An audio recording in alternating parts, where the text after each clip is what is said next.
Here's the last one. Somebody say surrendered ambition. Look at verse 43. It says, not so with you. So now Jesus is giving a teaching point after John and James tells them, hey, listen, we want these positions. And he's saying, listen, the Gentiles do this, right? But he says, if whoever wants to become great among you must be your servant. And whoever wants to be first must be slave of all. You see, Jesus didn't condemn the ambitions of being great or the ambition of being first. But he did condemn the means of getting there. See, John wanted to be great. John wanted to be first. But he wanted it through a position. And Jesus is saying, the way you want to be first, the way you want to be great, is how the Gentiles do it. The Gentiles are first and great because of the position and title that they carry. And Jesus always went against Sadducees and Pharisees. Why? Because of their greatness and that was gotten through titles and through religious duties and who they were in society. But Jesus says, listen, that is not how you're going to be great. That is not how you're going to be first. I'm not against being first. I'm not against being great. But how you get there is not because you have a position, not because you're a title, not because you're a pastor, not because you're a deacon, not because you have the front seat in the church. No, because there's something about you that you're serving people and you have a servant mentality, and that's how you become great, and that's how you become first. I remember for years, if you drive on Gramerton Avenue in Mount Vernon, right? If you're coming off of Broad Street and coming onto Gramerton, there's a curve there, and I remember for years there was a cop that would always be parked there, and it never fails, right? That people would be pulled over. All right, he would just pull people over. And every time I go, I said, there's somebody else being pulled over. There's always somebody else. And this guy, nobody liked him because he always gave tickets. There was no mercy. And he was all about his position, his ego. He was using his position for his own purpose. And people were celebrating when he retired. But it was his way of getting great. It was his way of being first. And the question is, why do you want to be great? Why do you want to be first? You see, unsurrendered ambition can turn into arrogance. And arrogance is being proud and behaving as if you are more important than others, that you know more than others, that you are better than others. And John started to become arrogant. He knew the family he came from. He knew the status that he carried. He knew how close he was to Jesus.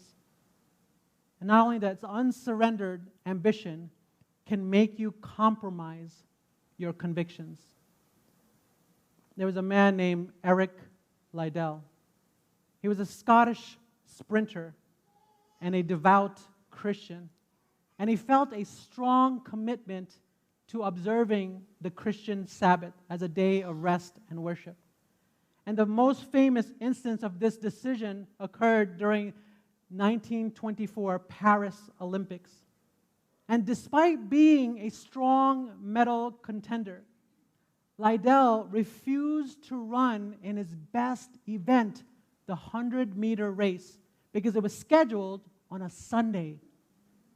Instead, he opted to compete in the 400 meters, a race that he had trained less for and was not considered his specialty.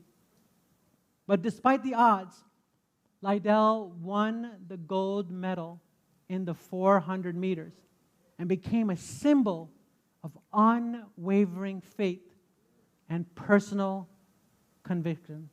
See, Eric Liddell was ambitious, but he didn't allow his ambition to lead him to compromise his conviction. Let me say that again. Eric Liddell was ambitious. Ambition is not wrong. But when it starts to make you compromise your convictions, now church doesn't become important. I can work overtime and get more pay on Sunday. You know, when time with the family is compromised because I can make more money. And all these compromises that we make, right? Because we have these ambitions, we have these big dreams. And you're trying to achieve something at the same time compromising your convictions. You see, in the final days of his life, John is exiled on an island called Patmos. All his colleagues, all the disciples were martyred. His master and Savior Jesus ascended into heaven. He didn't have anyone to lead. He didn't have a church to pastor. His self-proclaimed titles didn't matter anymore. His privileges didn't help him. He was by himself, isolated from the world. And in that moment, it says in Revelation chapter 1, verse 17, when Jesus appeared to him, here's what John says, "When I saw him, I fell at his feet as though dead."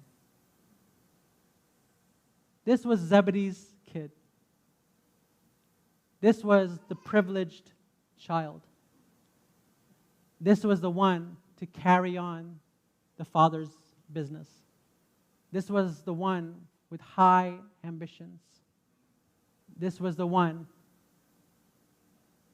that was closest to Jesus.